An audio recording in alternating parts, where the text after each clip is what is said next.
ایک دفعہ کا ذکر ہے کہ کسی گاؤں میں بہت ہی غریب دھوبی رہتا تھا۔ کپڑوں کی دھلائی کے ساتھ ساتھ اسے آسمان کے قریب سے دیکھنے کا بہت شوق تھا۔ وہ اور اس کی بیوی روز دھوبی گھاٹ پر کپڑے دھونے جاتے تھے۔ ایک روز جب اس کی بیوی کپڑوں کو سکھا رہی تھی، اس کی نظر آسمان پر پڑی۔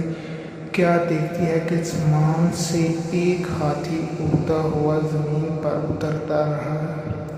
جیسے ہی وہ زمین پر اترا تو وہ غائب ہو گیا۔ 2-3 روز تک وہ دونوں یوں ہی ہاتھی کو زمین پر اترتے دیکھتے رہے۔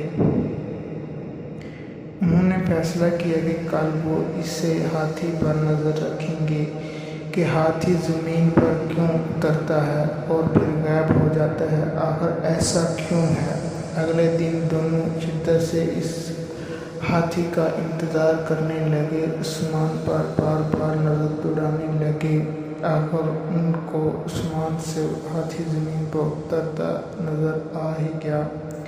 دونوں اس کے پیچھے چل پڑے۔ ہاتھی گنے کے کھیتوں میں گھس گیا اور خوب پیٹ بھر کر گنے کھانے لگا۔ ہاتھی کا پیٹ بھرا اور اڑنے کی تیاری کرنے لگا۔ جیسے ہی اس نے اڑان بھری، دونوں میاں بیوی نے بہت ہاتھی کی دم پکڑ لی اور ہاتھی کے ساتھ اڑنے لگے۔ ہاتھی آسمان کی بلندیوں کو پہنچا تو دھوبی کیا دیکھتا ہے کہ ایک پہاڑ ہیرے سونے کے جواہرات سے چمک رہا ہے۔ یوں لگ رہا تھا جیسے کوئی اپنا خزانہ یہاں چھوڑ کر بھول گیا ہے۔ دونوں میاں بیوی کی آنکھیں کھلی کی کھلی رہ گئیں۔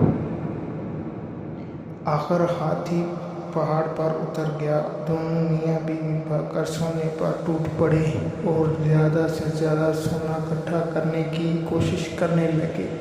رات کے پڑتے ہوئے اندھیرے سے پریشان ہونے لگے۔ انہوں نے سوچا کہ صبح ہوتے ہی وہ ہاتھی کی دم پکڑ کر زمین پر اتر جائیں گے۔ آخر صبح ہوئی اور ویسا ہی ہوا۔ زمین پر اترتے ہوئے اپنے گھر کی طرف رواں دواں ہو گئے۔ ایک غریب دھوبی جو روز بروز امیر ہوتا جا رہا تھا، اس کو دیکھ کر سارا گاؤں حیران و پریشان ہو گیا کہ اچانک ایسا کیا ہوا کہ دھوبی اتنا امیر کیسے ہو گیا۔ گاؤں کے لوگ دھوبی کے پاس آئے اور اس کو یوں اچانک امیر ہونے کا راز پوچھنے لگے۔ دھوبی ان کو کچھ نہ بتاتا۔ ایک دن دھوبی کسی کام سے شہر سے باہر نکل گیا۔ اس بات کا فائدہ اٹھاتے ہوئے ان کی ہمسائے دھوبن کے پاس آئی اور باتوں باتوں میں خزانے کا راز عقل آ لیا۔ رات کو جب دھوبی واپس آیا، دھوبی نے سارا ماجرا بتایا۔ دھوبی کو اپنی بیوی کی اس حرکت پر بہت غصہ آیا، مگر اب بات ہاتھ سے نکل چکی تھی۔ صبح سارا گاؤں دھوبی سے مدد مانگنے آ گیا کہ وہ ان کے ساتھ کھیتوں میں چلے گئے اور ہاتھی کے ساتھ خزانے تک پہنچنے میں ان کی مدد کرے۔ یہ سب سننے کے بعد دھوبی کے دل میں لالچ پیدا ہوا کہ وہ ان کے ساتھ جا کے وہ خزانہ اکٹھا کر کے لائے گا۔ یہ سوچ کر وہ ان کے ساتھ جانے کے لیے راضی ہو گیا۔ اگلی صبح سارے گاؤں والے کھیتوں کی طرف نکل گئے اور آنکھیں آسمان پر جمائے بیٹھے تھے۔ ہاتھی زمین پر اترا اور گنے کھانے لگا۔ سب گاؤں والے اس تک میں تھے کہ جیسے ہاتھی گنے کھا کر فارغ ہوگا تو سب اس کی دم پکڑ کر اس خزانے تک پہنچ جائیں گے۔ جیسا ہی ہاتھی اڑنے لگا، سب نے اس کی دم پکڑ لی۔ دھوبی سب سے آگے اس کی دم پکڑے ہوئے تھا اور یوں اس کے پیچھے ایک لمبی قطار میں پورے گاؤں والے ایک دوسرے کو پکڑے اڑتے چلے جا رہے تھے۔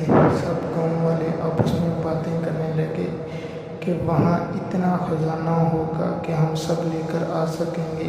کسی نے خود سے کہا، خود سے سوچنے سے اچھا ہے کہ ہم کیوں نہ دھوبی سے پوچھ لیں۔ ایک گاؤں والے نے پوچھا کہ وہاں کتنا سونا ہے۔ دھوبی خزانے کے لالچ میں گاؤں والوں کے ساتھ چل دیا تھا۔ تم کو چھوڑتے ہوئے ہاتھوں کو پھیلا کر کہنے لگا، اتنا زیادہ؟ یہ کہنے کی دیر تھی کہ سب زمین پر گر پڑے اور ہاتھی مزے سے آسمان میں اپنی اڑان بھرنے لگا اور گاؤں والوں کو ان کی لالچ کی سزا مل گئی۔